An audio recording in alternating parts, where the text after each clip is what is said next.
सहकाऱ्यांशी बोलून मुख्यमंत्र्यांशी बोलून अंतिम निर्णयाप्रती यावं लागतं आणि मग नंतर त्याची छपाई होती आणि मग ते आम्ही सभागृहामध्ये मांडतो। त्यामुळे त्या ऑफिसच्या कामाकरता मला मुंबईमध्ये थांबावं लागलं आणि म्हणून मी आमच्या दिलीप वळसे पाटलांना विनंती केली होती, सौरवरावांना सांगितलं होतं, इतर जिल्हाधिकाऱ्यांना सांगितलं होतं की गृहमंत्र्यांच्या अध्यक्षतेखाली ती बैठक घ्या। दुर्दैव किंवा वाईट ह्याचं वाटतं जरा एक मीटिंग कुठली म्हणजे ह्या अशा सरकारनी किंवा जनतेने नेमून दिलेल्या कामाच्या संदर्भामध्ये टाळली गेली की लगेच त्याच्याबद्दल वेगळ्या प्रकारची चर्चा होती। ह्या गोष्टीचं वाईट वाटतं। शेवटी चर्चा काय करावी आणि बातम्या कशा द्याव्यात हा सर्वस्वी तुमचा अधिकार आहे, त्याबद्दल मला काही म्हणायचं नाही। तसंच त्या काळामध्ये आंबील ओढ्याच्या बद्दल बरीच चर्चा झाली। माझा त्याच्याशी दुरान्वय पण संबंध नाही, ते स्वतः प्रशासनाने त्याबद्दलचा निर्णय घेतलेला होता। आपण पत्रकार मित्र 30 वर्ष काही जण मला ओळखतात, काही नवीन आलेले त्यांची गोष्ट वेगळी, परंतु काही जुने त्यांना माझा स्वभाव माहिती आहे। मी कधी माझ्यावरची जबाबदारी टाळत नाही, कारण ज्यावेळेस आम्ही महत्त्वाच्या पदावर काम करत असतो त्यावेळेस जबाबदारी टाळून चांगलं काम झालं तर कौतुक पण ऐकावं लागतं, परंतु काही वेगळं घडलं तर ती जबाबदारी कठोर निर्णय घेत असताना वाईट पण आपण घ्यावा लागतो आणि ती तयारी आम्ही पहिल्यापासूनच ठेवलेली आहे। त्याच्यावर त्या आंबील ओढ्याच्या बद्दल मी काहीतरी करायला लावलं, कारण माझी बहीण ज्यावेळेस तिथे गेलेली होती सुप्रिया, त्यावेळेस तिच्या देखत पालकमंत्री मुर्दाबाद वगैरे, आता ह्याच्यात बऱ्याचदा राजकारण आणलं जातं आणि काही राजकीय लोक चाललेल्या कामामध्ये कुठंतरी खडा लागावा अशा प्रकारच्या त्या गोष्टी तिथं केल्या जातात। मधी आम्हीच पुढाकार घेतला, विशेषतः देहू आळंदीचं पालखीचं प्रस्थान, त्याबद्दल सौरवरावांच्या प्रमुख उपस्थितीमध्ये बाकीचे सगळे आमचे टॉपचे विभागाचे अधिकारी त्यांची एक कमिटी नेमलेली होती, त्यांना त्यांच्याशी चर्चा करायला सांगितलेली होती। मुख्यमंत्र्यांच्यापर्यंत सगळी चर्चा नेली, कॅबिनेट पुढे चर्चा नेली आणि त्याच्यातनं जे काही सरकारनी नियमावली ठरवलेली होती ती नियमावली कळवण्यात आली। त्याच्यात पण पुन्हा काही मंडळांनी वारकरी संप्रदायातल्या काही सहकाऱ्यांनी मान्यवरांनी सूचना केली, त्याच्यात पण आम्ही थोडंसं काही शिथिलता देता येतात का हाही प्रयत्न केला। आता 2 दिवस आज पण तिथं प्रस्थानच्या संदर्भातलं काम चाललेलं आहे। 2 दिवसापूर्वी पण मला एका ठिकाणी ते झालं। आता आळंदी देवस्थान वारकरी कोविड तपासणीच्या संदर्भात ज्यावेळेस प्रस्तावना सोहळ्याच्या करता राज्य सरकारने ठरवून दिलेल्या निर्देशानुसार सहभागी होणाऱ्या वारकऱ्यांची RT-PCR तपासणी करणं बंधनकारक केलेलं होतं आणि मंदिर समितीनं जी यादी दिलेली होती तिथं स्वतः आयुक्त होते, स्वतः कलेक्टर होते, CEO होते, सगळे होते। ती 306 वारकऱ्यांची RT-PCR तपासणी ससून रुग्णालय लॅबमध्ये करण्यात आली आणि 306 पैकी 23 व्यक्ती कोरोना पॉझिटिव्ह त्या बाबतीमध्ये सापडल्या। एक आहे त्या 23 वारकऱ्यांच्या मध्ये लक्षणं दिसत नव्हती। आता ज्यावेळेस तुम्हाला आम्हाला लक्षणं दिसत नाही, मग आपण आपल्याला काही होत नाही म्हणून आपण सगळ्यांच्यात मिसळतो, सगळ्यांच्यामध्ये चर्चा करतो आणि त्याच्यातून मग पुन्हा ते कोरोनाचा प्रसार मोठ्या प्रमाणावर होतं। पॉझिटिव्ह रुग्णांना आता आपण त्या 23 जणांना माळुंगे येथील CCC मध्ये भरती केलेलं आहे आणि त्यांच्यावर व्यवस्थितपणे उपचार त्या ठिकाणी चाललेले आहेत। मला एक सांगायचं की ह्याच्यातून कुठेतरी दुसरी अजून लाट कंट्रोलमध्ये आलेली नसताना अजून काहीतरी कमी जास्त होतंय आणि अशा वेळेस नाईलाजाने हे निर्णय घ्यावे लागतात। ही पण बाब आपल्या मार्फत मला महाराष्ट्रातल्या तमाम जनतेला लक्षामध्ये आणून द्यायची। ह्या सगळ्या गोष्टी करत असताना आपण सध्या तरी पुणे जिल्हा पूर्ण दोन्ही शहरं हे लेवल 3 वरचे निर्बंध इथं आपण लागू ठेवलेले आहेत। आम्ही निर्णय घेताना सर्वांना विश्वासामध्ये घेऊन निर्णय त्या ठिकाणी घेत असतो। मला त्याच्यावरून एक आठवलं, परवाई पुणे महानगरपालिकेच्या संदर्भातली एक बैठक मला काही लोकप्रतिनिधींनी पत्र दिलं होतं म्हणून मी मुंबईमध्ये लावलेली होती। मी पुण्याच्या महापौरांना पण निमंत्रित केलेलं होतं, परंतु बातम्या अशा आल्या की त्यांना टाळलं. मी आत्ताही त्यांच्याशी बोललो, स्वतः सुनील टिंगरे पण त्यांना संपर्कामध्ये होते, त्यांच्याकडे एक वेगळी घटना घडलेली होती. आम्हालाही समजतं, आम्ही जरी सरकारमध्ये काम करत असलो तरी एखाद्या शहरातल्या प्रश्नाच्या संदर्भामध्ये ज्यावेळेस आपण चर्चा करतो, राज्य पातळीवर चर्चा करतो, त्यावेळेस शहराचा प्रथम नागरिक म्हणून ज्यांना मान असतो त्यांनाही तिथं पाचारण करायचं असतं. आणि काय झालं त्यांना नंतर विक्रम कुमार आणि रुबल अग्रवालांनी पण सांगितलं, मी पण सांगितलं आणि आमच्या दोघांची त्या संदर्भातली चर्चा झाली. पण कधी महानगरपालिका पाठीमागच्या काळामध्ये आम्हा लोकांच्या होत्या, सरकार वेगळ्या विचाराचं होतं, असं 2.5 वर्ष मागचा काळ आम्ही पाहिलेला आहे.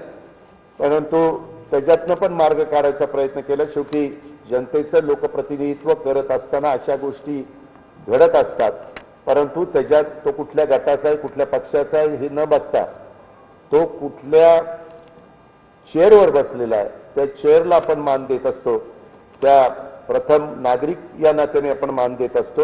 आणि मी माझ्या जे प्रोग्राम असतो त्या प्रोग्राममध्ये पण कोण कोण हजर राहणार त्यात महापौर होतं, पण त्याच्यात काही गैरसमज झाले. मी त्याच्यानंतर स्टँडिंग ऑर्डर दिला की कुठल्याही प्रकारच्या बैठका महाराष्ट्रातल्या असतील तर त्या शहराशी संबंधित असणारा प्रथम नागरिक त्यांना पण निमंत्रण करायचं, यायचं नाही का यायचं तो त्यांचा अधिकार आहे. ही पण बाब मला ह्या निमित्तानं महापौरांचं एक स्टेटमेंट होतं की हा पुण्याचा नागरिकांचा अपमान आहे. मी पण पुणेकर आहे, कदापि माझ्या हातून पुणेकरांचा अपमान होईल असं कृत्य, असं वागणं, असं बोलणं त्या ठिकाणी होणार नाही. आणि पुढेही त्या पद्धतीचेच मी योग्य त्या गोष्टीच्या सूचना दिलेल्या आहेत. त्याचबरोबर आपल्या पुणे जिल्ह्यामध्ये आम्ही जरा विचार करत होतो मॉल सुरू करावेत का, पण तो मॉलमध्ये एअर कंडिशन चालू असतात आणि तीच हवा सर्क्युलेट होती आणि त्याच्यामुळं तज्ज्ञ लोकांनी सांगितलं, डॉक्टरांनी सांगितलं, आम्ही सचिवांना पण काही फोन केलेले होते की याच्यात काय करायचं, तर त्यामध्ये सगळे म्हणाले की सध्या तरी नको आणि म्हणून मॉलला काही परवानगी आपण दिली नाही. आपण इतर दुकानं 4 ते 7 उघडलेली आहेत, ते काय होतं आपल्याला काही घ्यायचं असेल तर तेवढ्यापुरतं जातो दुकानात, आपण थांबतो आणि लगेच ते घेऊन बाहेर पडतो. तसं मॉलमध्ये घ्यायचं असो किंवा नसो उगीच आपण म्हणजे बरेचशा आपण म्हणण्यापेक्षा तिथला ग्राहक फिरत असतो, एक गोष्ट घ्यायची तरी ती घेतली तरी त्याचे पाय तिथंच अडखळतात, मग कुठं दुसरा स्टॉल तिसरा स्टॉल असं होतं. म्हणून आपण तो निर्णय तसं बंद ठेवायचा निर्णय घेतला. आपण दुसऱ्या लाटेच्या वेळेस ऑक्सिजनची मागणी जास्तीत जास्त काय होती तर ती 369 मेट्रिक टन होती. आम्ही महाराष्ट्रामध्ये सगळ्या जिल्हाधिकाऱ्यांना, विभागीय आयुक्तांना सूचना दिलेल्या आहेत की त्याच्यात तिप्पट साठवण क्षमता त्या त्या जिल्ह्यांनी निर्माण करावी. तिसऱ्या लाटेचं काळजी घेऊन तर ते नियोजन आपल्या पुणे जिल्ह्याचं चालू आहे, बरंच झालेलं आहे. काही पाईपलाईनमध्ये UPSC MPSCचे प्रशिक्षण वर्ग देखील सकाळी 7 ते 4 पर्यंत फिजिकल डिस्टन्स आणि हे बाकीच्या सगळ्या नियमावलीच्या अधीन राहून त्यालाही आम्ही परवानगी दिलेली आहे. 18 वर्षावरच्या व्यक्तींना, खेळाडू यांनी वॅक्सिनेशन दोन्ही जर घेतलेलं असेल तर त्यांना बॅडमिंटन किंवा इंडोर गेम्स असे बरेच असतात तर त्यांना परवानगी आपण दिलेली आहे. पण 18च्या आत दिली नाही, कारण 18च्या आतल्या मुलांना वॅक्सिनेशन करण्याची परवानगी सध्या नाहीये. ज्यावेळेस मिळेल त्यावेळेस त्यांनी दोन्ही वॅक्सिनेशन केल्यावर आपण तो निर्णय घेऊ. पण आता बाकीच्या खेळाडूंच्या करता आणि त्यांनी तिथल्या नियमाचं पालन करायचं, अंतर ठेवून वगैरे बाकीच्या अशा प्रकारचा पण निर्णय आम्ही घेतला. दुसरा, आम्ही राज्याच्या स्तरावर एक निर्णय घेऊ पाहतोय. वैद्यकीय महाविद्यालय जी आहेत ती सरकारी असतील, ती खासगी असतील, त्या महाविद्यालयामध्ये क्लासेस सुरू करायचे. पण अट अशी आहे तिथल्या विद्यार्थ्यांनी, तिथल्या टीचिंग नॉन टीचिंग स्टाफनी दोन्ही वॅक्सिन घेतलेलं असलं पाहिजे. कारण चर्चेत असं पुढं आलं सार की जर तेच मेडिकल कॉलेज सगळी बंद ठेवली तर दरवर्षी काही हजार डॉक्टर्स आपल्या इथनं बाहेर पडतात आणि कॉलेजेस बंद राहिली तर ती पडणार नाहीत आणि पुन्हा आपल्याला पुढं डॉक्टरची संख्या जी जास्त पाहिजे ती कमतरता भासेल. म्हणून मी आत्ताच सौरभ विजयशी बोललो आणि त्या असिंग गुप्तांशी बोललो, त्यांना म्हणलं तयार करा. मी आज थोडंसं मला मुंबईला मुख्यमंत्र्यांशी काही ह्या अधिवेशनाच्या संदर्भात मला बोलवलेलं आहे. तिकडे मी जाणारच 4 वाजता निघणार आहे इथनं. त्यावेळेस मी CM साहेबांच्याही कानावर घालणार आहे की आपण असा निर्णय घेऊन. अमित देशमुख साहेब वैद्यकीय शिक्षण मंत्री आहे, आता माझा त्यांचा कॉन्टॅक्ट झाला नाही, त्यांच्याही मी कानावर घालणार आहे. परंतु हा निर्णय घेणं गरजेचं आहे. अर्थात दोन्ही वॅक्सिन घेतलेले सगळे स्टुडंट्स आणि एक आम्ही त्याच्यात हेही करतोय की काही दिवसांनी, जसं काल का परवा वारीच्या संदर्भात 306 लोकांचं आपण तपासणी केली, तसे एक 10-15 दिवस झाल्यानंतर तेवढ्या स्टुडंट्सचं काय परिस्थिती आहे ते पण आपल्याला तपासणी करता येईल, जेणेकरून त्यांच्याही आरोग्याचा व्यवस्थित काळजी आपल्याला घेता येईल. आणि बाकीच्या पण वेगवेगळ्या प्रकारच्या सूचना होत्या, त्याचाही काय निर्णय घ्यायचा. रुग्णसेवेकरता शहर आणि जिल्ह्यासाठी जवळपास 519 रुग्णवाहिका आता उपलब्ध झालेल्या आहेत. अनेक नवीन रुग्णवाहिका घेण्यात आलेल्या आहेत आणि तो संख्या आता पुन्हा राज्य सरकार 500 नवीन रुग्णवाहिका घेईल. त्याच्यात पण पुण्याच्या हिस्साचे रुग्णवाहिका मिळतील. गेल्या आठवड्यामध्ये साधारण 483 बिलांचं लेखापरीक्षण झालं, त्याच्यात 32,62,000 इतकी रक्कम कमी करण्यामध्ये आली आणि त्याच्यातनं त्या पेशंटला, त्यांच्या नातेवाईकांना त्याच्यातनं दिलासा देण्याचा प्रयत्न हा झालेला आहे. तसंच अजून एक गोष्ट आपल्या सगळ्यांच्या निदर्शनास आणून द्यायची होती की 30/6/2021च्या अहवालानुसार आपला पुण्याचा दर हा थोडासा मागच्या तुलनेमध्ये वाढलेला आहे. पुणे गेल्या वेळेस 4.6 होतं गेल्या आठवड्यात टक्के बाधित, आता ते 5.3 झालेलं आहे. गेल्या आठवड्यात पिंपरी चिंचवड 5.1 होतं पॉझिटिव्हचं प्रमाण, ते आता 5.4 झालेलं आहे. त्याच्यामुळे दोन्ही शहरामध्ये थोडा संख्या वाढलेली आहे. ग्रामीणला 7.6 होतं गेल्या आठवड्यात, आता 7.3 आहे, म्हणजे थोडंसं कमी झालंय. पण त्याच्यामुळं आम्ही सगळ्या जी नियमावली मागे ठरवलेली होती त्याच सगळी नियमावली चालू ठेवायचा निर्णय हा घेतलेला आहे. त्याच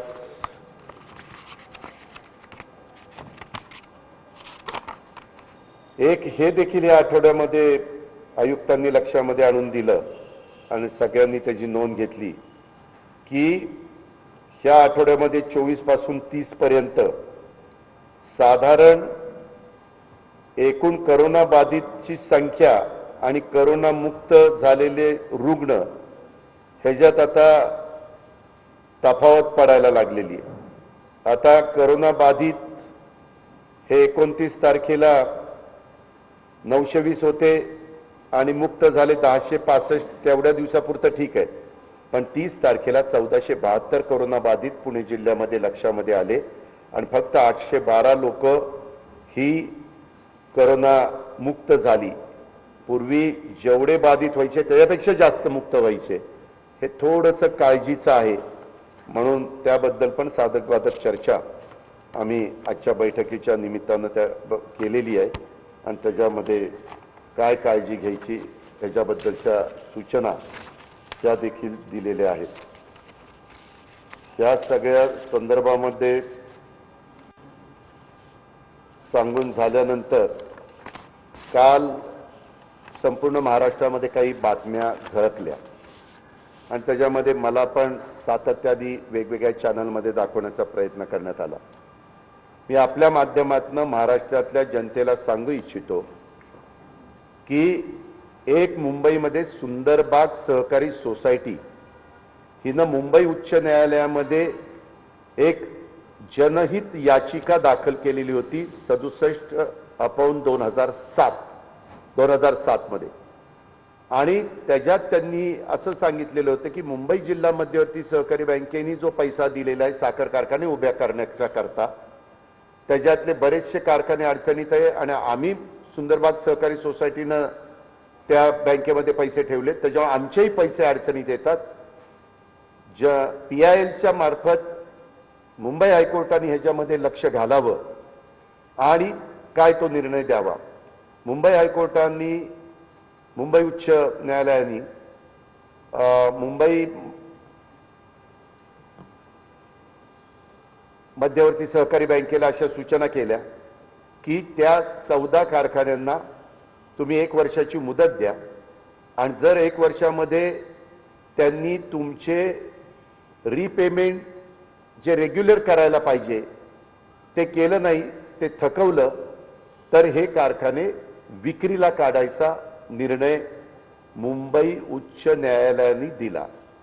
आणि मुंबई उच्च न्यायालयाच्या निर्देशानुसार राज्य सहकारी बँक, काही कारखाने राज्य सहकारी बँक आणि मुंबई बँक असे एकत्रपणे त्यांनी फायनान्स दिलेला होता. यांच्या संचालक मंडळाने सिक्युरिटायझेशन कायद्यामधील सर्व कायदेशीर प्रक्रिया राबवून टेंडर काढून त्या कारखान्यांची विक्री त्यावेळेस केली. त्या 14 साखर कारखान्यांमध्ये जरंडेश्वर सहकारी साखर कारखाना हा एक कारखाना होता. त्याची विक्री करताना राज्य सहकारी बँकेने सिक्युरिटायझेशन कायद्याच्या सर्व कायदेशीर प्रक्रिया राबवली आणि त्या कारखान्याची विक्री केली. तो कारखाना घेण्याच्या करता 15 कंपन्यांनी, 12 का 15 कंपन्यांनी आपापली टेंडर भरलेली होती. परंतु त्याच्यामध्ये सगळ्यात जास्त टेंडर गुरु कमोडिटी मुंबई या कंपनीनं भरलं. त्यांची बोली होती 65 कोटी 75 लाख आणि त्या किमतीला तो कारखाना त्यावेळेस विकला गेला.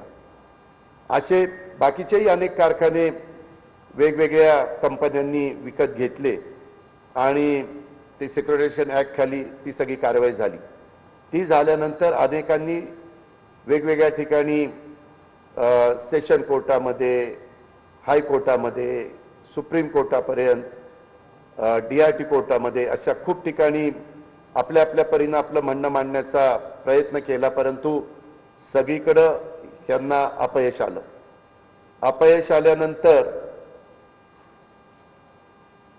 जो कारखाना गुरु कम्युनिटीने घेतलेला होता तो कारखाना BVG ग्रुपचे हनुमंत गायकवाड आणि त्यांचे माने म्हणून डायरेक्टर आहेत, ते प्रॉपर सातारा जिल्ह्यातले त्या परिसरातले आहेत. त्यांनी त्या गुरुशी संपर्क साधला आणि ते म्हणले की आम्हाला तो कारखाना चालवायला द्या. बरेच जण कारखाना चालवायला देतात. आजही राज्य सरकार, महाराष्ट्र राज्य सहकारी बँक किंवा मागं आमच्या आधीचं सरकार असताना पण त्यांनी बरेचसे कारखाने 20 वर्षाकरता, 25 वर्षाच्या करता, 30 वर्षाच्या करता चालवायला दिलेले आहेत आणि ते पर टन काहीतरी रक्कम त्याला लावतात आणि ते चालवायला देतात. तसं हनुमंत गायकवाड यांनी तो कारखाना चालवायला घेतला. दुर्दैवाने त्यांना पहिल्या वर्षामध्ये 3 का 4 कोटी का 5 कोटी तो तर रेकॉर्डला आहेच तोटा झाला. तोटा झाल्यानंतर ते जरा बॅकफूटला गेले. ते बॅकफूटला गेल्यानंतर त्यांनी काढलेली जे काही कंपनी होती, जरंडेश्वर शुगर मिल म्हणून एक कंपनी काढली होती, तिथं चालवायला घेतला होता आणि काहीतरी 30 का 35 वर्षाच्या करता असा काहीतरी चालवायला घेतला होता. परंतु नंतरच्या काळामध्ये ते बॅकफूटवर गेल्यानंतर ती कंपनी, माझेच एक नातेवाईक आहेत राजेंद्र घाडगे, आणि त्यांनी तो भाडेपट्ट्याने चालवायला घेतला. ती कंपनीच घेतली आणि त्या कंपनीनं तो कारखाना चालवायला घेतला. पुढच्या पण 2-3 वर्ष त्या कारखान्याला तोटाच आला, कारण 2,500 मेट्रिक टनाचा कारखाना, तिथं डिस्टिलरी नव्हती, तिथं कोजन नव्हतं, काही नव्हतं आणि कामगार मोठ्या प्रमाणावर होते. त्याच्यावर खर्च वाढत होता आणि FRP वगैरे हे सगळं सुरू झालेलं असल्यामुळे तेवढे पैसे तर द्यावेच लागत होते. म्हणून यांनी रितसर काही बँकांशी चर्चा करून की बाबा आता हा आम्ही 30 वर्षाच्या करता का 35 वर्षाच्या करता चालवायला घेतलेला आहे, तर आम्हाला ह्याचा विस्तार वाढ करायची. आणि सगळ्या रितसर परवानग्या त्यांनी 2017 का 16 मध्ये घेतल्या. एखादं वर्ष इकडे तिकडे होईल आणि त्याच्यातून त्यांनी डिस्टिलरी 1 लाख लिटरची केली, कारखान्याची कॅपॅसिटी 10,000 मेट्रिक टन पर डेची केली, 32 मेगावॉट हे कोजन त्या ठिकाणी केलं. अशा सगळ्या गोष्टी केल्या आणि तो कारखाना तिथं चालवला जातोय.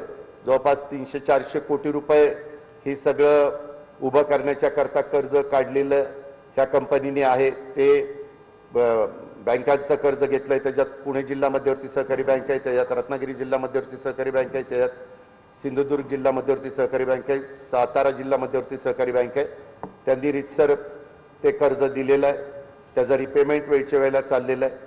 परंतु ईडीनी गुरु कम्युनिटीच्या संदर्भातली काहीतरी चौकशी त्यांची चाललेली आहे आणि ती चाललेली असताना त्याच्यातून तो कारखाना गुरु कम्युनिटीच्या नावाने आहे म्हणून तिथं टाच आणली।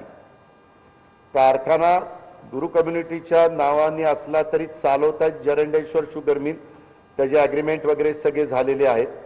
आता त्यांच्याकरता का टाच आणलेली त्याच्या खोलात मी गेलो नाही, कारण ते कंपनीशी माझा दुरान्वय देखील संबंध नाही। ते ओंकार करून मुंबईचे आहेत, त्यांच्या संबंधित ती कंपनी आहे। अशा पद्धतीची सगळी वस्तुस्थिती आहे, परंतु तिथं टाच आणली ही गोष्ट खरी आहे। आता एखाद्या एजन्सीला इन्क्वायरी करण्याचा पूर्ण अधिकार आहे।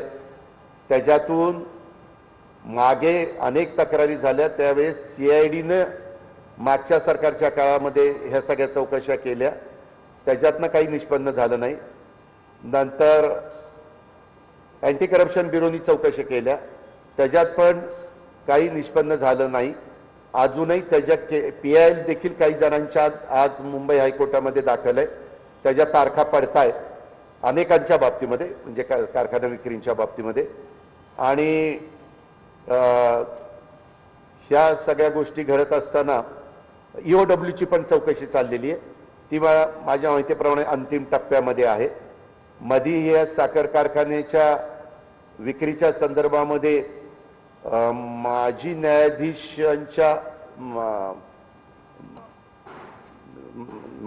न्यायाधीशांच्याकडे इन्क्वायरी दिलेली होती, त्यांचाही अहवाल आला, मध्ये पेपरला बातम्या आलेल्या होत्या।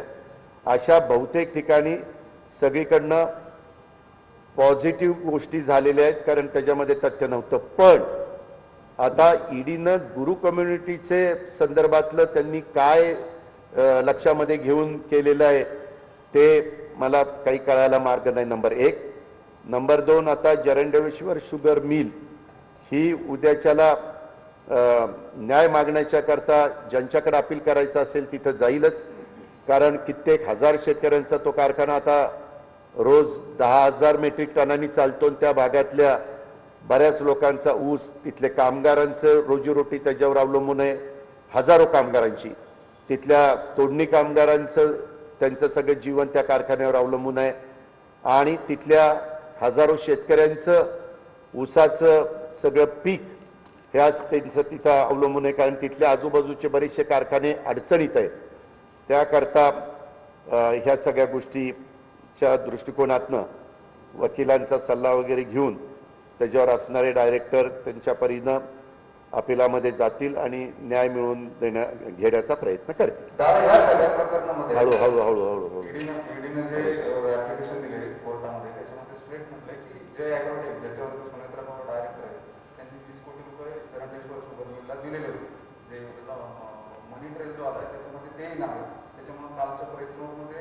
नाही, मला एक कळत नाही, कारखाना कुणी घेतलाय? गुरु कम्युनिटीने घेतलाय। जरंडेश्वर ही वेगळी कंपनी आहे। जरंडेश्वर कंपनी ही मी मगाशी सांगितलं तसं BVGच्या हनुमंत गायकवाडांनी काढलेली कंपनी आहे। त्यांनी तो कारखाना चालवायला घेतला, दुर्दैवाने त्यांना तोटा आला।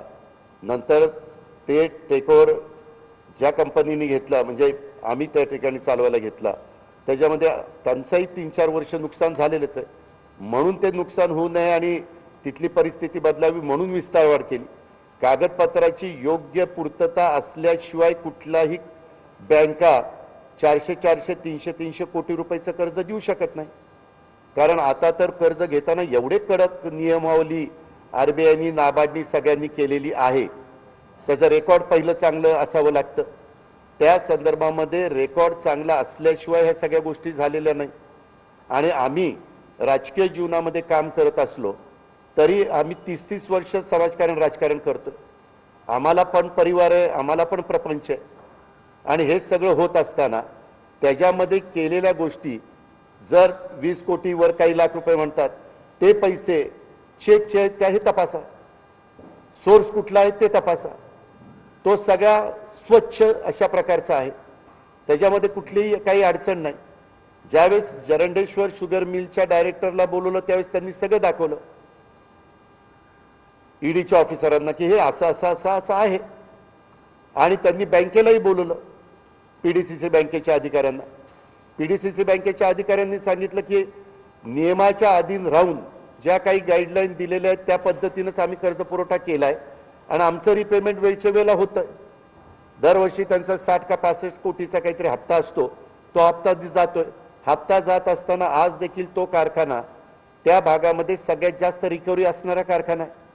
त्या कारखान्याची मॅनेजमेंट अतिशय चांगली आहे असं त्या भागातले स्थानिक लोक पण बोलून दाखवत आहेत. दर पण त्यांना चांगला मिळतोय, ऊस पण त्यांचा वेळेमध्ये जातोय. म्हणजे जे शेतकऱ्यांच्या हिताच्या गोष्टी असतात त्या सगळ्या गोष्टी तिथली मॅनेजमेंट करत असतानाच दिसतंय.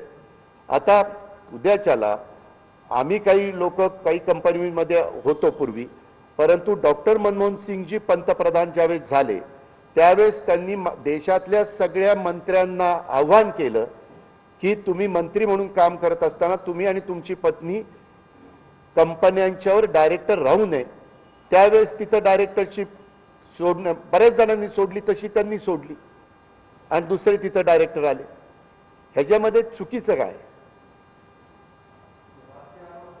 नाही. ह्यामध्ये तुम्ही बघताय आज इतक्या मोठ्या प्रमाणावर आता गेले, ही गोष्ट कधीची 2007ची, म्हणजे 7 नाही 10-11ची 11ची वगैरे असेल. 2007ला जनहित याचिका सुंदरबाग सहकारी सोसायटीने केलेली होती. कारखाना विक्री संचालक बोर्डाने केला नाही. मी पुन्हा सांगतो, कारखाना विक्री उच्च न्यायालयाच्या निर्देशानुसार झालेला आहे की ज्यांचे ठेवी होत्या त्यांचे पैसे बुडू नये. बर, ज्या बँकेच्या बद्दल बोललं जातंय, आज महाराष्ट्र राज्य सहकारी बँकेला 365 कोटी रुपयाचा नफा आहे. जर बँक चुकीची वागली असती तर नफ्यामध्ये राहिलीच नसती. तुम्ही बघा, मी नावं घेत नाही, पण महाराष्ट्रातल्या कितीतरी बँका देशोधडीला लागल्या. आपल्या पुण्यातले कितीतरी लोक उपोषणाला बसतात. रुपी कोऑपरेटिव्ह बँकेच्या बद्दल बसतात. मध्ये ती आगाशांची एक बँक होती, सुवर्ण का कुठली ती बँक, मध्ये ती शिवाजीराव भोसले बँकेच्या संदर्भातलं आपण बघितलं ते. आता ती काय ते पिंपरी चिंचवडची सेवा विकास बँक, ह्याच्याही सगळे गोष्टी पुढे आलेल्या आहेत, त्याच्याही इन्क्वायरी चाललेल्या आहेत. जर चुकीच्या पद्धतीनं कर्ज वाटप झाल्यानंतर केलेल्या कर्ज वाटपाची परतफेड व्यवस्थित नाही झाली तर बँका अडचणीत येतात. ह्याच्यात राज्य सहकारी बँक आज देखील महाराष्ट्रातली एक अग्रगण्य बँक म्हणून ओळखली जाते. मुंबई जिल्हा बँक कशी आहे काय त्याचाही रेकॉर्ड तुम्ही जर वेबसाईटवर गेला तर तुम्हाला पाहायला मिळेल.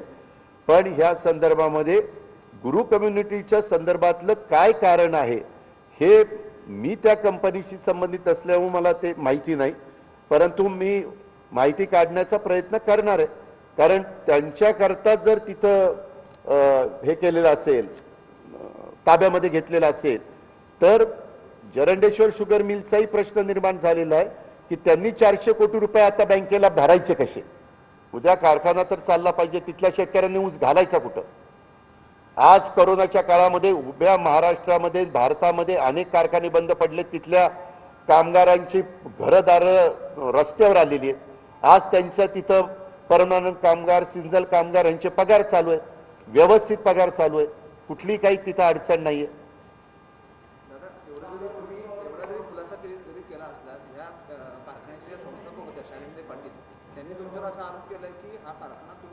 मी तुम्हाला सांगू का, हा आरोप माझ्यावर आज झालाय का? ज्या वेळेस झालंय तेव्हापासून ते तसा आरोप करतात. मुंबई उच्च न्यायालयाने कारखाना विक्रीला काढला, तो कारखाना तुम्ही बळकावू शकता? कारखाना संचालक बोर्डाने विकलेला नाही, मुंबई उच्च न्यायालयाचा आदेश आहे. त्या सगळं रेकॉर्ड त्यांनी दाखवलं ईडीच्या लोकांना. पण आता ह्याच्यामध्ये अलीकडं संपूर्ण देशामध्ये काय परिस्थितीचं एकंदरीत राजकारण चाललंय आपण पण सगळेजण बघताय आणि त्याच्या मागचं कारण कळायला मार्ग नाही. शेवटी कुठंही न्याय असतो, न्याय मागायला पण जागा असतात, तशा पद्धतीने ती तिथं न्याय मागण्याचं काम करते. आता त्या तशा पद्धतीचा आरोप करतात, मग त्या जिथं जिथं गेल्या तिथं तिथं कोर्टाचे निकाल की बाबा कोर्टाने सांगितलेलं होतं विकायला, असेच पुढे आले. आणि मी जी माहिती घेतली त्याच्यात महाराष्ट्रामध्ये सगळ्यात जास्त किमतीला हा जरंडेश्वर सहकारी साखर कारखाना विकला गेला. बाकीचे कारखाने 40 कोटी, 45 कोटी, 35 कोटी. अहो काही काही कारखाने 13 कोटी, 12 कोटी, 14 कोटी. काही कारखाना तर मी एक उदाहरण देतो, 4 कोटीला विकला, एवढीच कॅपॅसिटी असणारा कारखाना. पण तिकडे कुणी डुंकून बघत नाही. 4 कोटीला. मराठवाड्यामध्ये मी तुम्हाला कागदोपत्री दाखवतो, काही 4 कोटीला विकले, काही 12 कोटीला विकले, काही 13 कोटीला विकले, काही 15 कोटीला विकले. आणि कारखाने सगळ्यांनीच घेतलेले आहेत, अनेकांनी घेतलेले. त्याच्यामध्ये भाजपचे पण नेते, त्याच्यामध्ये काँग्रेसचे नेते, त्याच्यामध्ये काही राष्ट्रवादीचे, काही राजकीय क्षेत्राशी संबंधित नाही. आता तुम्हाला आठवत असेल आपल्या कोल्हापूरला दालमिया, तो खासगी माणूस आहे. असे काही मुरकुंबी, त्यांनी काहीतरी मला वाटतं पाथरीचा कारखाना घेतला. असे पण आहेत, म्हणजे खासगींनी पण घेतले, काही शेतकऱ्यांनी पण एकत्र येऊन घेतले. त्याच्यामध्ये घेतलेल्या संदर्भातली जी काही तुम्ही रक्कम वगैरे काढली ती सगळी पूर्णपणे क्लिअर अशा पद्धतीची रक्कम आहे. त्याच्यात कुठलंही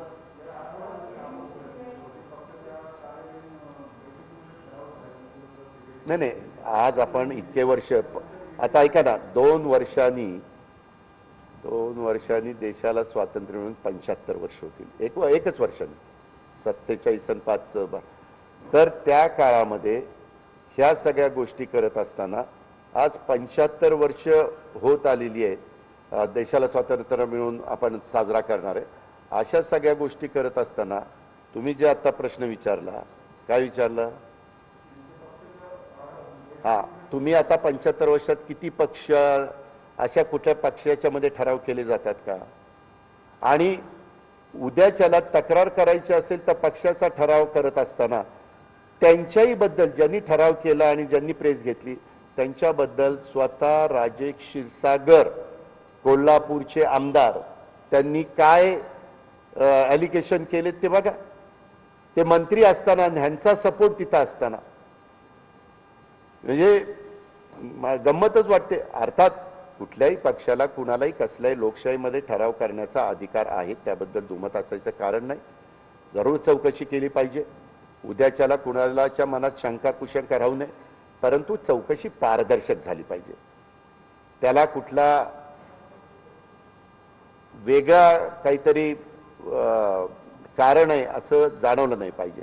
आणि तुम्ही पण पत्रकार मित्र, मी आता पुण्यामध्ये दुसऱ्यांदा का तिसऱ्यांदा पालकमंत्री झालोय. तुम्हाला सगळ्यांना माझा स्वभाव माहिती आहे, माझी कामाची पद्धत माहिती आहे. इतके वर्ष पुण्यामध्ये काम करत असताना एक माणूस देखील कुणी असा माझ्याबद्दल वेगळ्या प्रकारचे आरोप त्या ठिकाणी करू शकत नाही. माझ्याकडे मागच्या वेळेस पण झालेले जे आरोप होते ते पॉलिटिकल अँगलनी आरोप केले गेले होते. त्यावेळेस आर पाटील, मी, जयंत पाटील, दिलीप वळसे पाटील, आम्ही सगळेजण ॲग्रेसिव्हली काम करत होतो. आणि त्याच्यातनं कुठंतरी एखाद्या व्यक्तीची बदनामी केली तर जनमानसामध्ये त्याची प्रतिमा मलिन करून लोकांचं, आता खूप जण बातम्यावरनं स्वतःचं मत तयार करत असतात. त्याच्यामुळे काल मी संध्याकाळी आलो त्यावेळेस तुमच्यासारखे काही पत्रकार मित्र भेटले होते, सकाळी 8च्या कार्यक्रमात देखील भेटले होते. आता मी इथं पालकमंत्री म्हणून काम करत असताना इथं पोलिसांना माझ्या काय सूचना असतात हेही तुम्हाला माहिती आहे. इथं आपण किती कठोर भूमिका घेतो किंवा इतर बाबतीमध्ये कुठलीही आढावा बैठक घेत असताना कसं वागतो हे मी तिथं पक्षीय राजकारण कुठेही आणत नाही. ह्यांना अधिकारी, आता ह्यांनी तर भाजपच्याही काळात 5 वर्ष पुण्यामध्ये काम केलं, त्याच्या आधी पण आमचं सरकार असताना कलेक्टर म्हणून काम केलं, आताही ते विभागीय आयुक्त म्हणून काम करतात. तुम्ही खासगीत कुणालाही जरी विचारलं तर ह्याच्या मागचं गौडबंगाल काय आहे हे ओळखायला काही जनता दूधखोरी नाहीये. हा, नाही, 1 मिनिट. तुम्ही घोटाळा म्हणताना घोटाळा काय झाला ते आधी दाखवा ना. ह्याच्या संदर्भामध्ये उद्याच्याला मी काही भाजपच्या लोकांची नावं घेतली आणि ह्यांच्या कारखान्यात घोटाळा झाला त्याची चौकशी करा. अरे घोटाळा काय झालं ते अजित पवारला आधी दाखवावं लागेल ना, मग घोटाळा शब्द येईल ना. तसं आज रोहित पण अतिशय तरुण वयामध्ये त्याच्यावर जबाबदारी आली, तोही उत्तमपणे. बारामती ॲग्रो कारखाना पहिल्यांदा खाजगी झालेला पहिला कारखाना. विलासराव देशमुख मुख्यमंत्री असताना विलासरावांनी जाहीर केलं की आपल्या राज्यामध्ये आता ऊस भरपूर झालेला आहे, आता कारखाना काढण्याच्या करता एकाच पाच प्रमाणात भाग भांडवल देण्याची गरज नाही, सरकारचा पैसा तिथं अडकवण्याची गरज नाही, आता इथून पुढे सहकारी साखर कारखाने दिले जाणार नाही, हे कॅबिनेटचा निर्णय आहे. आणि मग काही जण म्हणले अहो आमच्या भागात ऊस वाढला, धरण झालं, कॅनॉल आला किंवा लिफ्ट झालं तर आम्ही काय करायचं. ते म्हणले तुम्ही खाजगी कारखाने काढा, शेतकऱ्यांनी एकत्र या, जसं खाजगी दूध संस्था काढतात. आणि काही काहींच्या आता सोनई, नेचर, किती चांगल्या दूध संस्था त्यांनी चालवलेल्या. सहकारी पण गोकुळ वगैरे चांगले चाललेत, मला त्याबद्दल काही म्हणायचं नाही, पण तशा पद्धतीनं कारखाने काढावेत. आणि मग नंतर हे खाजगी कारखाने काही काही भागामध्ये निघायला लागले. त्याला राज्य सरकारने त्याच्यावर बंदी आणली. पूर्वीच्या भाजपच्या सरकारने पण 5 वर्षात ती बंदी उठवली नाही, त्यांनी ती तशीच ठेवली. त्यांच्याही काळामध्ये अनेकांनी खाजगी कारखाने त्यावेळेस मंत्रिमंडळात असणाऱ्यांनी पण काढलेले आहेत. त्यांच्यातल्या पण अनेक सहकाऱ्यांनी जुने कारखाने विकत घेतलेले आहेत. ही वस्तुस्थिती आहे. चौकशी करायची असेल तर सगळ्यांचीच चौकशी केली पाहिजे. आणि मुळात साखर कारखाने जे विकले त्याची चौकशी CIDने, ACBनी, माजी न्यायाधीशांनी आणि EOWनी त्यांनी सगळ्यांनी केलेली आहे. त्याचा रिपोर्ट तर कुठं झाकून राहत नाही.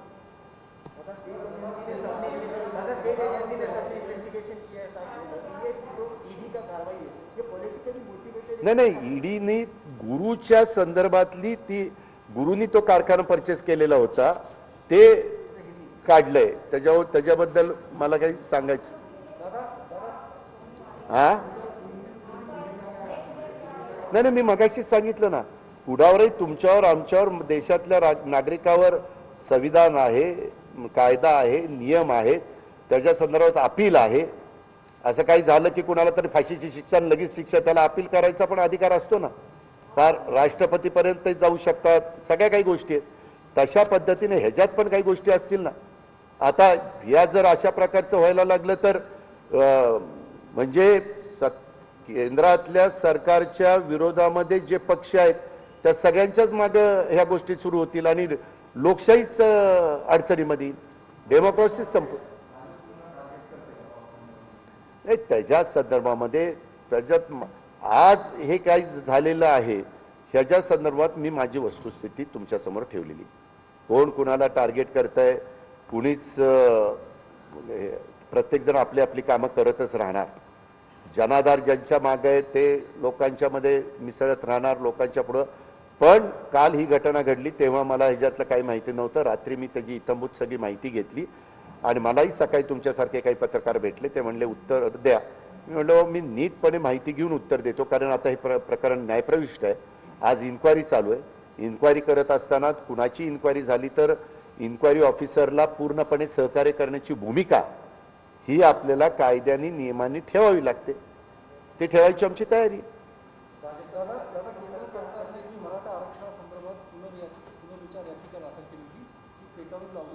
नाही, काय झालं त्या दिवशी पंतप्रधानांना मुख्यमंत्र्यांच्या नेतृत्वाखाली आम्ही ज्यावेळेस भेटलो त्यावेळेस मुख्यमंत्री म्हणाले, पंतप्रधान म्हणाले की आम्ही पण आमचं म्हणणं दिलेलं होतं त्या 5 बेंचच्या समोर, पण ते पाहिलंच गेलं नाही.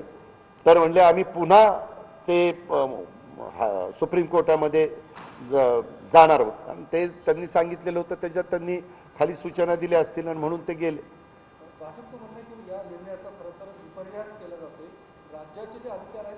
मी आपल्याला स्पष्ट सांगतो, तुम्ही सुप्रीम कोर्टाचा निकाल काय लागला ते पहा. बेंचनी दिलेला 5 जणांच्या 3-2नी, त्या निकालामध्ये त्यांनी गायकवाड कमिशनच्या बद्दल काही त्यांचं स्वतःचं मत व्यक्त केलं. त्यांनी बाकीच्या तामिळनाडू वगैरेचं कुठलं आरक्षण 50% पुढचं असलेलं रद्द केलं नाही.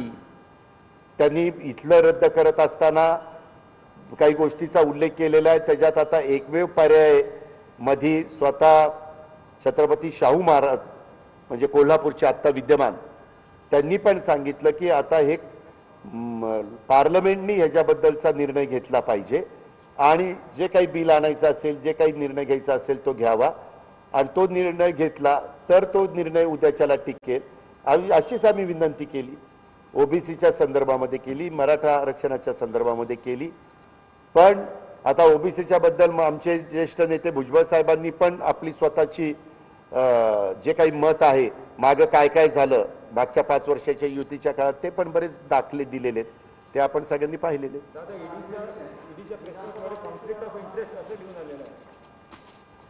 अहो, त्यांनी काय लिहावं तो त्यांचा अधिकार आहे. मी आता जे काही सांगितलेलं आहे ते स्पष्टपणे तुमच्या सगळ्यांच्या समोर सांगितलेलं आहे. मी त्याच्यानंतर 3-4 एजन्सींनी पण त्याच्यात चौकशी केलेली, त्याच्यात पण कुठलं काही निघालेलं नाहीये. जर काही जण वेगळ्या अँगलनीच विचार करत असतील तर त्याला तुम्ही आम्ही कुणी अपीलच करू शकतो, वरच्या पातळीवरच नाही मागू शकतो.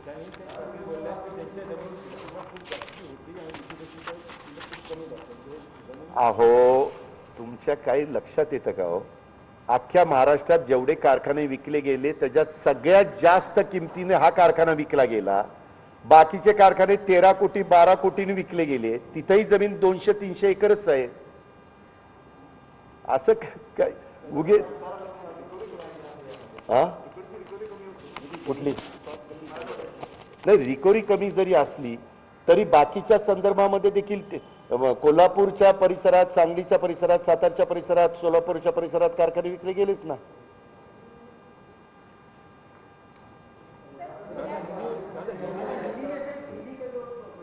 अजून काय? ठीक आहे, मी सांगितलं ना आता. अहो, नियमावली 3 आम्ही त्या ठिकाणी चालू ठेवलेली आहे.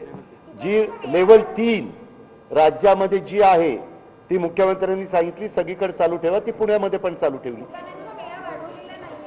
नाही, तुम्ही उशिरा आला का? मग 7 ते 4 सांगितलं ना. 7 ते 4 आणि मला वाटतं शनिवार रविवार बंद. हॉटेलचं पण 4 ते 7. 7च्या पुढं त्यांनी 5च्या का 7च्या पुढं त्यांनी होम डिलिव्हरी द्यायची. 4च्या पुढं 7 ते 4. 4च्या पुढे जे काही ऑर्डर येतील ते होम डिलिव्हरी द्यायची.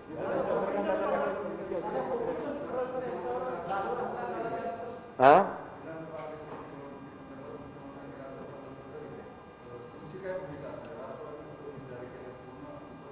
त्या संदर्भात कुठलंही अधिवेशन असलं तर पत्रकार मित्रांनो, कुठलाही पक्ष व्हीप जारी करतोच.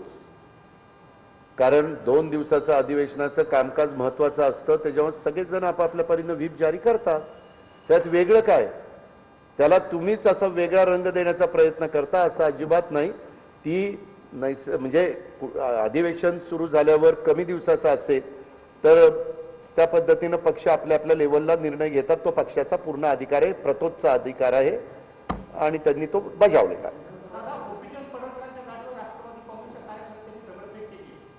आपल्याला कोण आहे त्या कार्यकर्त्याचं नाव? नाही नाही, फोटो आहे, मी पण फोटो बघितला, गाडीची काच फुटलेली. तो राष्ट्रवादीनेच मारला कशावरून? हा चर्चा, ते काय चर्चा आपणच करताय ना. मग त्यांनी ते तर आमचे विरोधकच आहेत ना. ते दुसरं कुणाचं नाव घेणार? ते दुसरं भाजपचं नाव तर घेऊ शकत नाही. त्याच्यामध्ये आता मधी जे मुंबईमध्ये घडलं, ते कारतूस वगैरे तिथं सापडली, त्याच्या संदर्भामध्ये कुणी रचलं? एका पोलीस APIनी रचलं. आता अशा पद्धतीनं कुणी तर स्वतःच रचून आपल्या गाडीवर एखादा दगड मारला असता काय सांगता येतं? मागे एकदा सोलापूरच्या घाटामध्ये जुन्या पत्रकारांना आठवत असेल की एका मोठ्या राजकीय व्यक्तीच्या गाडीवर काहीतरी दगड का बॉम्ब असं काहीतरी स्फोटबीट झाला. एवढं राजकारण त्याच्यातनं झालं. काही सहानुभूती मिळवण्याचाही प्रयत्न करतात. पण मी काल नाशिकमध्ये बोलत असताना सांगितलं, व्यक्ती कुणी असू द्या, जो तो आपल्या पक्षाचं काम करत असताना कायदा कुणी हातात घेण्याचा प्रयत्न करू नये. प्रत्येकाला आपली आपली मतं मांडण्याचा अधिकार आहे. विचारांची लढाई विचारांनी करावी आणि त्या पद्धतीनं प्रत्येकाने वागावं, असंही मी बोललो. पण आता ते बोललं तरी तुम्हाला पुन्हा खुमखुमी हे असंच आहे तसंच आहे तर काय करता? अहो त्यांनी किती पत्र लिहावी हा त्यांचा अधिकार आहे, ते काय आम्हाला विचारून पत्र लिहिणार आहे? ते पत्र लिहिणार, मग आम्ही काय करायचं? तो त्यांचा अधिकार आहे, ते त्या पक्षाचे प्रांताध्यक्ष आहेत, त्यांनी त्यांच्या वरिष्ठांना काय पत्र लिहावं हा पूर्णपणे. पण पत्र कुणी कुणाच्याबद्दल लिहायला लागलं म्हणजे ज्याच्याबद्दल पत्र लिहिलं जातो तो आरोप, तो माणूस दोषी आहे असं तर समजण्याचं कारण नाही. मी आज तुमच्याबद्दल पत्र लिहिलं आमच्या वरिष्ठांना म्हणजे काय तुम्ही दोषी झाला? तर तपास केला पाहिजे ना, त्याच्याबद्दल शहानिशा केली पाहिजे ना. हे काय मोगलाई लागली काय का हुकुमशाही आहे? लोकशाही आहे. लोकशाहीमध्ये प्रत्येकाला आपलं मत मांडायचा अधिकार आहे, पत्र लिहायचा अधिकार आहे, ठराव करण्याचा अधिकार आहे. पण एकंदरीतच पक्षाच्या आतापर्यंतच्या इतिहासामध्ये पक्षाच्या कार्यकारिणीमध्ये असा ठराव झालेली ही पहिलीच कदाचित वेळ असेल, हे पण आपण ध्यानामध्ये घेतलं पाहिजे. व्हॅक्सिनेशनच्या संदर्भात मध्ये महाराष्ट्राने खूप चांगला रेट होता, पुणे जिल्ह्याचा पण होता, आता थोडासा स्टॉक कमी झाला आणि स्लो डाऊन झालं. वरनं वॅक्सिन कमी मिळते म्हणून स्लो डाऊन झालं. आपली वर ओळख असली तर वॅक्सिन पाठवा, लगेच फास्ट करून टाकतो लगेच. आता ती पण चर्चा झाली, 1.25 लाखापर्यंत आपण पुण्यामध्ये गेलो. पण आता पॉप्युलेशनचा विचार करता बहुतेक उत्तर प्रदेशला आपल्या तुलनेमध्ये वॅक्सिन जास्त चाललेलं आहे. आजच्या घडीला महाराष्ट्र देशामध्ये पहिल्या क्रमांकावर आहे, पण उत्तर प्रदेशची लोकसंख्या जास्त असल्यामुळे त्यांना तिथं वॅक्सिन जर जास्त दिलं गेलं तर कदाचित ते पुढे जाऊ शकतील. पण आपल्याला पाहिजे तेवढी रिक्वायरमेंट आपली फुलफिल झाली तर आमचा प्रयत्न आहे ऑगस्ट एंडपर्यंत महाराष्ट्राला पूर्णपणे 31 ऑगस्टपर्यंत करायचं. आता मगाशीच सौरवराव म्हणले दादा 1.25 लाख केलं आणि दुसऱ्या दिवशी 65,000वर चाललं, कारण वॅक्सिनच कमी आलं.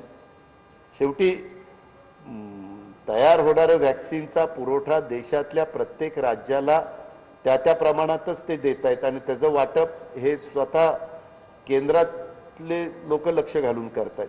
पण सर जेव्हा 21 तारखेपासून सगळं जेव्हा केंद्राने प्रोक्युअरमेंट त्यांच्या हातात घेतलेली तेव्हापासून सुरळीत झाल्यासारखं वाटतंय का? म्हणजे नाही ना, सुरळीत झाल्यासारखं वाटत नाही, कारण कधी कधी एकदम जास्त येतं, कधी कधी एकदम कमी येतं. त्याच्यामुळं आपण कधी 1.25 लाखपर्यंत करतो पुण्यामध्ये आणि कधी एकदम 65,000पर्यंत करतो, एवढी ती तफावत आहे. ही आपली अडचण आहेच. आमच्या तर सगळ्या स्टाफची तयारी आहे, 1.25 लाख नाही 1.5 लाखापर्यंत जायची तयारी. कारण आज पण खूप जणांनी वॅक्सिन सेंटर सुरू करण्याच्या बद्दलची मागणी केली आणि जी मागणी रास्त आहे ती आम्ही मान्य केली. पण नुसते सेंटर उघडून पण चालणार नाहीत, वॅक्सिन पण मिळालं पाहिजे. नाही, त्याबद्दलचा निर्णय मुख्यमंत्र्यांच्या स्तरावर शिवसेना, राष्ट्रवादी काँग्रेस आणि काँग्रेस तिघं मिळून त्या बाबतीमध्ये घेतील. कारण मध्ये एक शिष्टमंडळ राजू शेट्टी साहेबांचं, मेधा पाटकरजींचं, प्रतिभा शिंदेताईंचं असं सगळं आलेलं होतं. त्यांचं मत त्याबद्दलचं वेगळं आहे. आम्ही ही भूमिका घेतलेली आहे.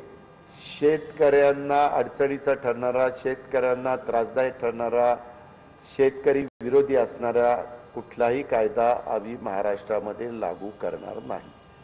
त्याच्यात काही बदल, हमीभावाची गॅरंटी दिली, अशा काही गोष्टी आहेत त्याच्यात.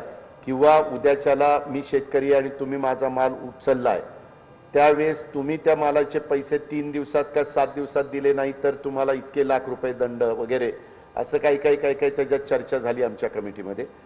त्या शेतकऱ्यांच्या हिताला बाधा न येणाऱ्या बाबी असतील तर त्याचं आम्ही समर्थन करू. पण राजू शेट्टींचं म्हणणं की आता सुप्रीम कोर्टानेच त्याला स्थगिती दिलेली आहे तर कशामध्ये करायचं? कारण छत्तीसगड, राजस्थान आणि पंजाब ह्या तिघांनी केलं तर तिथं सही वगैरे, आम्ही पण कायदा केला तर सही राज्यपालांच्याकडे जाते, मग ते राज्यपालांनी पण सही केली पाहिजे, हाही मुद्दा आहे. नंतर ते राष्ट्रपतींकडे जाते. पण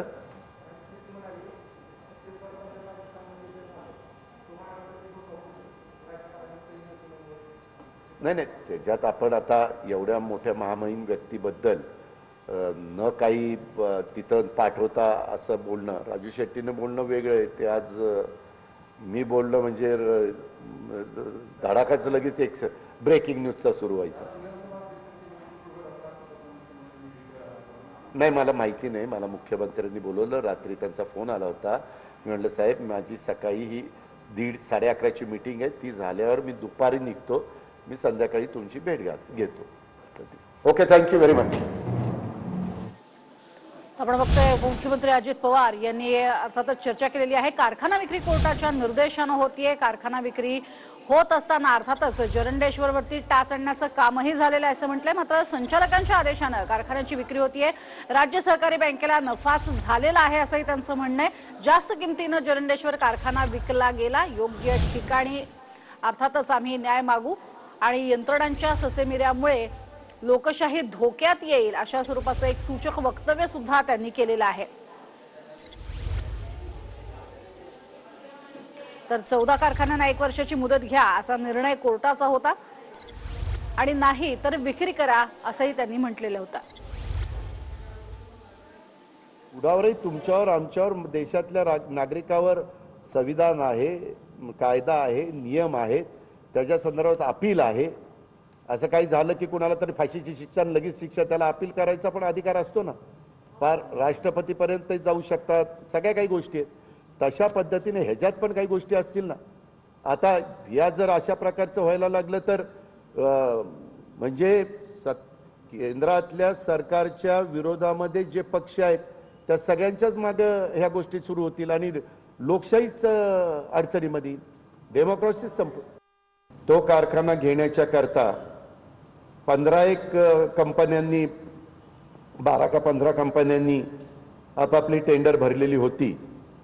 परंतु त्याच्यामध्ये सगळ्यात जास्त टेंडर गुरु कमोडिटी मुंबई या कंपनीनं भरलं. त्यांची बोली होती 65 कोटी 75 लाख आणि त्या किमतीला तो कारखाना त्यावेळेस विकला गेला. असे बाकीचेही अनेक कारखाने वेगवेगळ्या कंपन्यांनी विकत घेतले. आपण बघतोय की उपमुख्यमंत्र्यांनी अनेक महत्वाची वक्तव्य केलेली आहे. चौकशी व्हावी मात्र ती पारदर्शक व्हावी असंही म्हटलेलं आहे. संचालकांच्या आदेशानं कारखान्याची विक्री नाही असंही त्यांनी म्हटलेलं आहे. राज्य सहकारी बँकेला नफाच झालेला आहे आणि या प्रकरणांमुळे अर्थातच लोकशाही धोक्यात येईल अशा पद्धतीनं चौकशी करणं हेही योग्य नाही. मात्र काही जण वेगळ्या हेतून पाहत असतील असंही त्यांनी म्हटलंय. आतापर्यंत अनेक चौकशा झाल्या मात्र चौकशीमध्ये काहीही निष्पन्न झालेलं नाही असंही त्यांनी म्हटलेलं आहे. सीआयडीनं सुद्धा या सगळ्यामध्ये चौकशी केली, एसीबीनंही चौकशी केली मात्र त्यातनं काहीही निष्पन्न झालं नाही. आणि गौडबंगाल काय आहे हे कळायला अर्थातच जनता दुधखुळी नाही. राजकीय हेतून माझ्यावरती आरोप केले गेलेले आहेत असंही त्यांचं म्हणणं आहे. आणि अर्थातच जरंडेश्वर साखर कारखान्यावरनं त्यांनी अनेक महत्वाची वक्तव्य केलेली आहे. गौडबंगाल काय आहे हे ओळखायला जनता दुधखुळी नाही. राजकीय हेतून माझ्यावरती आरोप होत आहेत असंही त्यांचं म्हणणं आहे. आणि त्यातच सीआयडीनं चौकशी केलेली आहे. या सगळ्या तक्रारीनंतर एसीबीची चौकशी झाली आहे. आर्थिक गुन्हे शाखेनं चौकशी केलेली आहे आणि ती अंतिम टप्प्यात आहे असंही त्यांनी म्हटलंय. तसंच माजी न्यायाधीशांकडनं सुद्धा क्लीन चिट मिळालेली होती असंही त्यांनी स्पष्ट केलंय. तर नेमकं काय म्हटलेलं आहे ईडीच्या दाव्यानंतर अजित पवार यांनी आपण बघतोय कर्ज थकवणाऱ्या कारखान्यांच्या विक्रीचे निर्देश हे न्यायालयाचेच होते. जरंडेश्वर कारखाना संचालकांनी विकला नाही, न्यायालयाच्या आदेशानं त्याची विक्री झाली. सर्व कायदेशीर प्रक्रिया पूर्ण करूनच कारखान्याची विक्री झाली. तर इतर कारखान्यांच्या तुलनेत जरंडेश्वरची कमी किमतीत विक्री झाली असंही त्यांनी म्हटलंय. याआधी सुद्धा सीआयडी एसीबी कडून चौकशी झाली मात्र निष्पन्न काहीच झालं नाही. तर कारखाना सुरुवातीला हनुमंत गायकवाड यांनी चालवायला घेतला होता. त्यानंतर राजेंद्र घाडगेंनी कारखाना चालवायला घेतला असंही उपमुख्यमंत्र्यांनी सांगितलंय. पहिल्या वर्षात बीव्हीजी कंपनीला मोठं नुकसान झालं होतं आणि महाराष्ट्रात राज्य सहकारी बँकेत घोटाळा झाला असता तर ती नफ्यात नसती असंही त्यांनी म्हटलंय. बीव्हीजी कंपनीला नुकसान झाल्यानंतर माझ्या नातेवाईकांना कारखाना चालवायला घेतला हेही त्यांनी आता बोलत असताना स्पष्ट केलेलं आहे. आणि ईडीनं जरंडेश्वर कारखान्यावर टाच आणली ही बातमी खरी असल्याचंही त्यांनी मान्य केलंय. अर्थातच ईडीनं सूडबुद्धीनं ही कारवाई केली आहे असा त्यांचा म्हणण्याचा रोख आहे.